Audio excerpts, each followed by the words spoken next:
You know who it is. It's your man, the horror flick, Digger Ditch, Super 6, Bigg Mitch. And I'm kicking in doors with all three O's. And I'm bringing 28s, 101s because we Vegas sons. It's the metal lands. It's the metals mans. And it's Big Bolo Yang. Yeah, I'm on them things.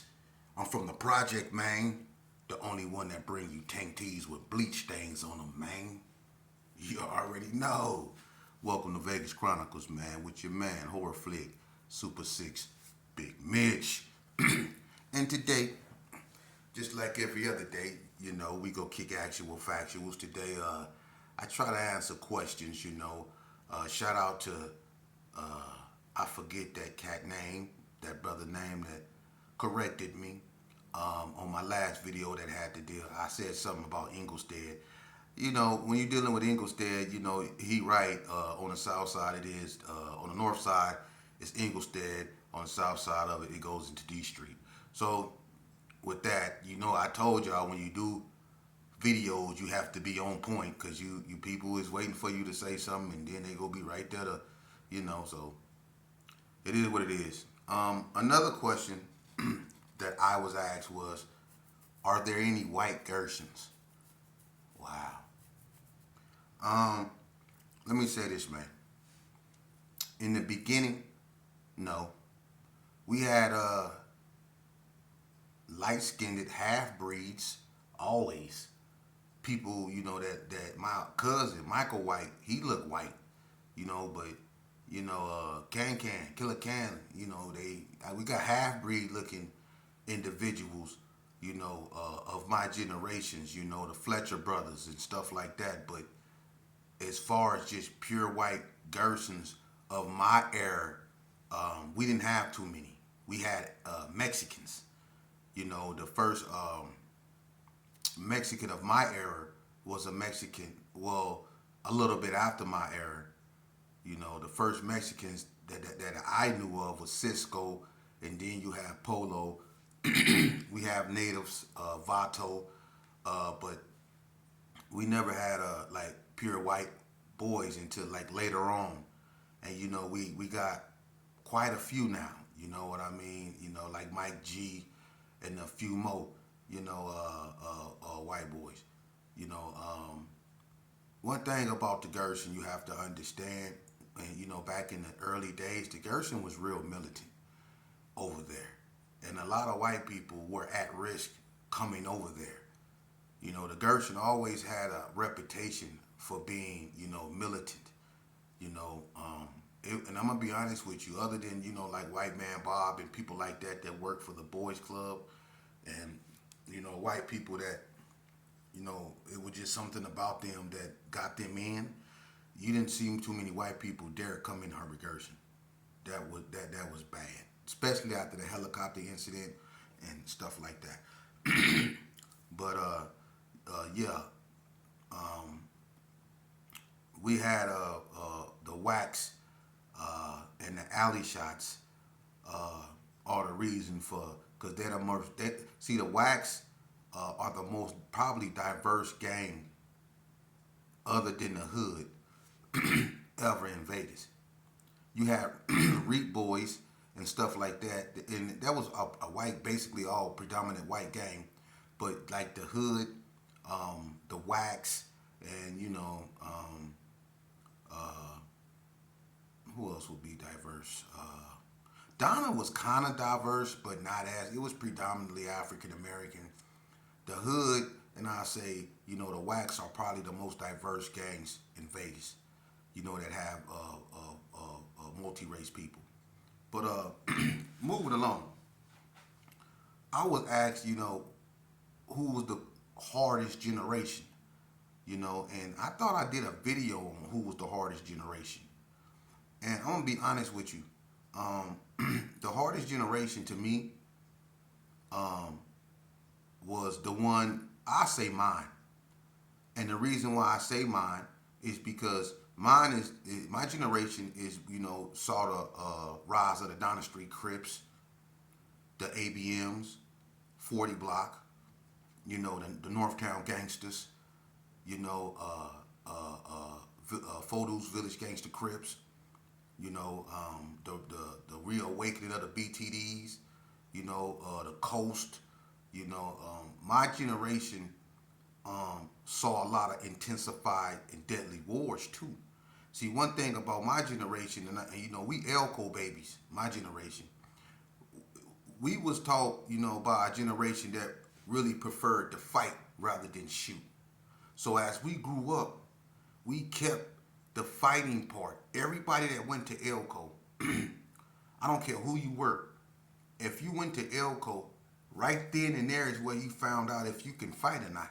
Because a lot of people that used to do this here, when it came to doing this here, a lot of people was exposed. And then a lot of people got reputations from coming from here. But in Elko, win, lose, or draw, as long as you came from here, that's how you got your respect. You didn't let people punk you. Anybody that ever went to Elko, if you got into it, whether you got into it with a dude from another set, a white dude, or a Mexican, you fought. Elko is where you had your heart, and that carried on to the streets. So, when we seen each other in the Indo Mall and stuff like that, like when the ABMs called me slipping, they got the best of me, but I still fought. I didn't run, and I didn't shoot up the Indo Mall. We got out. At the JC Fair. How many times have people then got caught slipping at the JC Fair? I remember, y'all remember when we caught the 6 souls slipping up there? The Gershons was already in there. The 6 souls came, and then the Donnas came. And so the 6 souls was like in the middle. And y'all remember that big old fight they had at the JC Fair? Yeah. It goes down. See, we was fighting and did not know one person pull out a pistol and shoot. Now, I ain't saying we didn't do no shooting. That's a part of the game when we was doing that. But we never lost this right here. Even the females. From the Girl Bugs to the Dana Danes to the Tanya Washingtons to the DKs to the Baby Blues to the Romanettas to the Felicia Days to the Felicia Howes. They never lost this right here. You had dudes doing this here too, but we was doing this. So I say my generation was the hardest, because the generations after that, they was all about extendos, drums, and all that old stuff. Fighting went out the window basically, and we all know that. Fighting went out the window. And I'm gonna tell you something too. The generation I come from, it was certain things we didn't do.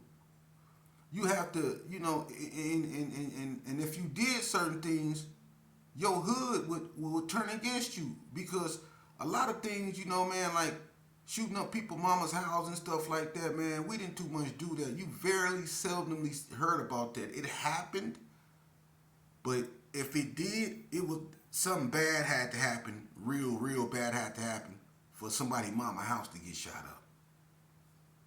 Something really bad had to happen.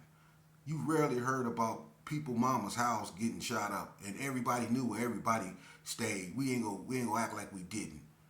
But we didn't do that. And if we caught you with your mama, you got a pass. If we caught you with your child, you got a pass. See, it was things that we didn't do. If your mama told me to pull my pants up, I didn't cuss her out. I pulled my pants up. I might have hissed. I might have looked at you and hissed, but I pulled my pants up, because that's what we did. We still had that instilled in us. Even the police. See, back during our era, the police, the gang units, they'd get down with you. Big Red, Landino, Titty Shoes, Caveman, they'll get down with you. Them white boys will get down with you. Even Bigg Mitch, Jeffrey Palmer, them, they'll get down. They'll take them belts off and get down with you. They'll call your bluff. See, the police back in the days, they was with this here too. They'd rather do this here than kill you. We all knew that. Let's keep it real. I remember Earn P put Big Red on his back. Everybody remember that. The police used to fight. Now, they just like you. Quick to do this.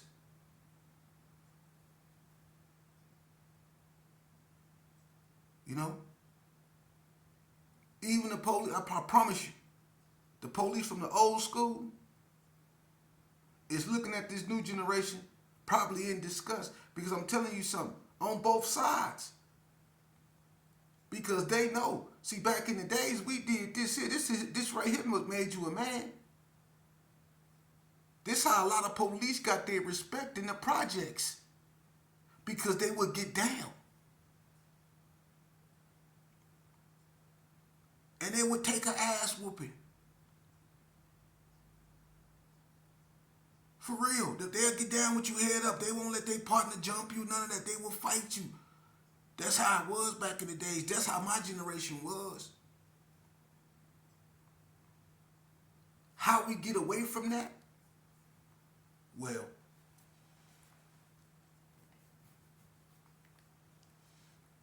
let's just say this here.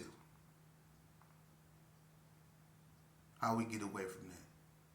See, some dudes, no matter how hard they tried, you know, they just can't fight. And some dudes, you know, that can't fight became very talented at popping people.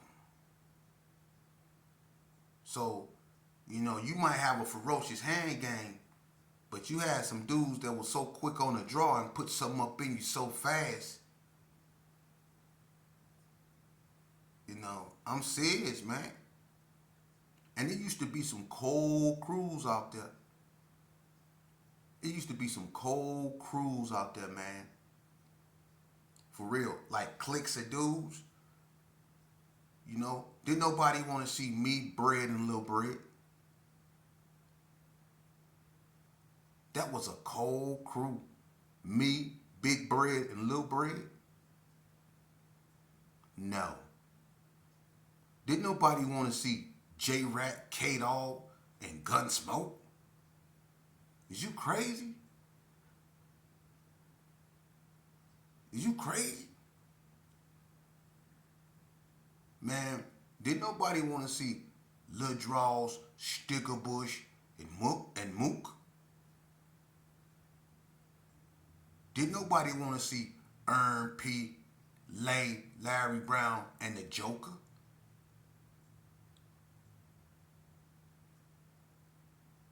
Did nobody want to see that? And then let me tell you something. Over there in the coast, in West Coast, when me and Bread then was doing our things, you know, when you jacking, you know who else is jacking. Just like the so-called pimps, when they pimping, they know who else is pimping. When you jacking, you know who else is jacking. The West Coast had some cold jackers. Alexis, rest in peace, Hurt, and it was another one. We got into it with them, I think, at the Racket Club, trying to pull a lick, and ran into them. You know, but that was a cold crew. You know, they was calling themselves West Coast Robbers. That was a cold crew there. You know, for real, man. And then, you know, imagine running into Mad Meech, Torture Chamber, and Jesse Pullins when they was really active.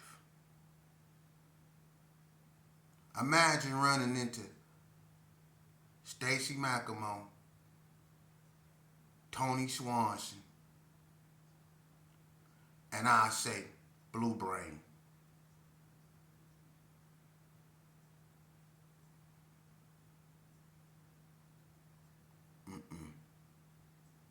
Those cold crews, my generation. Because can you fathom running into Killer, No Shame, John Lee, and Boo Loco? Can you imagine running into them? Or Fishmouth, Keith Carter, and Fortune.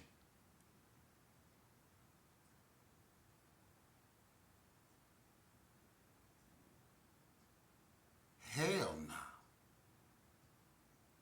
For real. For real. Or Bad Loc, rest in peace. Smooth P. And who was that? Scooby-Roo? Man. Look. Chipperoo, I think. From Burgundy Square Park, man. Dude. There's some dudes out here, you don't, man.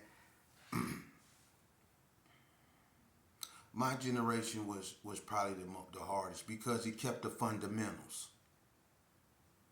The youth of today is so totally misguided, you know, and the thing about it, you know, we need to rewind and go back to this. And I know this can lead to that, but at least this right here, you know, give us a chance, you know what I'm saying, to live. Because when we so quick to do this here for whatever reason, man, these dudes out here, they so quick to say, I ain't doing no fighting. It's because you can't fight. You know? The hardest of the generations, the hardest, I think is mine. The purest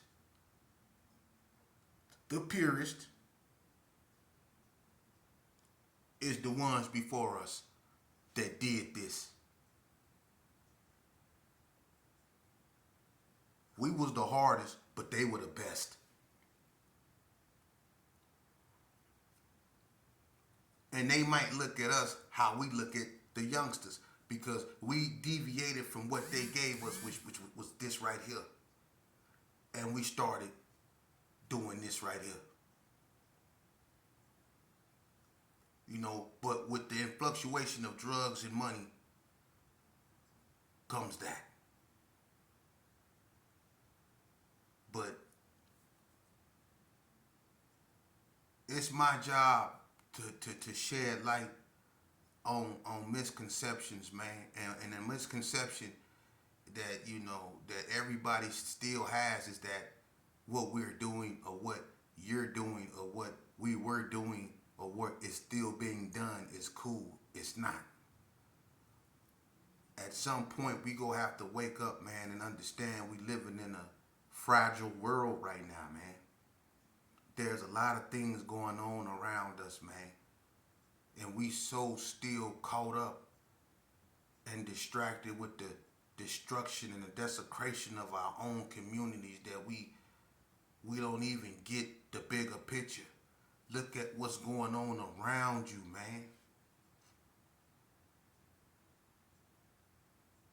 Really look at what's going on. While y'all repeating the same stupidity, and I'm talking to you youngsters, while you repeating the same stupidity that I repeated it and people like me repeated it. Look, the outcome is going to still be the same. Einstein said only an imbecile will continue to do the same thing over and over, but expect a different outcome. We've showed you that gangbanging leads to hell or jail. We've shown you that. Okay? Now, it's our job, you know, to stay on y'all helmets, man, because we losing y'all to the streets to the same virus, mental virus that we succumb to. Menacide. The destructive way of the destructive way of thinking that caused the pathological behaviors you see displayed in the African American communities and Hispanic communities and the minority communities. Not all.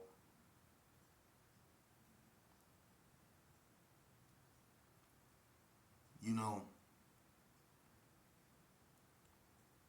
at one point, we're gonna have to realize if we want to exist or not, because at the rate we going, the black male is becoming an endangered species over here in North America. And I'm gonna be honest with you, man. It's becoming, you know, and we all know this. It's becoming his own undoing. We can't keep blaming, you know, today on yesterday. What went on yesterday, you know, that we consider, you know, whatever, that our ancestors went through. You know, at least they fought for us to be here, to have the rights, you know, even if we act like feral dogs. They fought and they lost their lives for you to have the right to act like that, for you to have the right to live over there, for you to have the right to go over there. But they also, when they fought and they lost their lives, intended on you to take the torch and continue the liberation. Now we in bonded ourselves. Look at what we doing. We're caught up in a cycle of violence, man. We don't do nothing but knock each other down, go to jail, shoot each other, go to jail, shoot at each other, go to jail, tell on each other, go to jail. That's all we do. We use this internet to knock ourselves down. This is the new thing. I'd rather film you getting beat within an inch of your life. I'd rather film you get beat to death than put my phone down and help you. The humanism, the humanity in us is just totally deplete. Not all, but for the most part, everybody. And look at how our children are running up in the Walmarts and we act like they're not doing that. Look at how they're acting in school. Look at how our children and what our children are doing, man. We got to start holding ourselves accountable. For real, man. We got to start looking within ourselves. It's called introspection. We got to look at our mess and the stuff that we've done and the mess that we've created. We can't expect everybody to clean up our mess, man. That's our mess, man.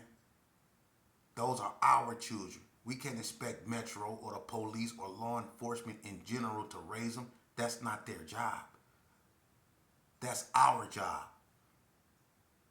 And the reason why a lot of, incidents are happening, you know, and we're losing our kids in unfortunate circumstances is because we're not teaching them to respect authority.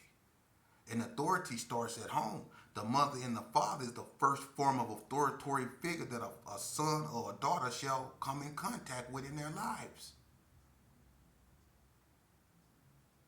You know? So it's up to us to instill that discipline of self-respect and then the respect for others in them. So they would know when they leave this house that they are to be respected, but in return they are to also respect other people. And that means to be assertive, not aggressive, not passive, assertive in nature, which means respectful. We gotta teach our children that, man. I don't care what hood you from. I got scars just like you. I got a back number just like you. Mine 41345. Notice mine are 5 numbers. I'm old school. 41345. That's my back number.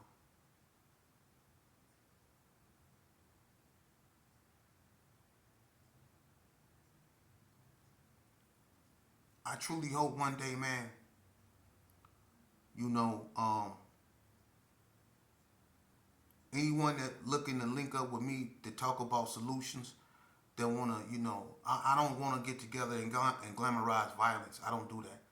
I want to get together and I want to talk about solutions, ways that we can save our community and our youth. You know, it's you know, I mean, it's one thing to, you know, it look, it's too many churches on the west side for there to be so much death and violence over there. Something wrong with that, man. That's perverted. How could it be so? It's more churches than stores, but it's more death than anything too. That needs to be addressed by us because we can stop it. We can turn off that spout of blood that people are profiting off of because black blood is expensive these days. We need to quit spilling it because don't nobody spill black blood more than black people. Now that's harsh medicine that we need to take. But some of the worst medicine is the best for you, like castor oil. Tastes nasty, but it works miracles. Okay? And this is a little mental medicine for you. It's called looking within, introspection, looking at the real problem, looking at the wound not from the outside, but the wound that's on the inside. Because we're suffering from internal bleeding, but we too focused on the wound that's on the outside. But until we stitch the wound up on the inside, we still go be at risk. We got to focus on the internal wound. That means how you go stand on a corner and argue with somebody about who they are, dressing like members of Mortal Kombat or somebody. Why you not over there in Chicago and in Memphis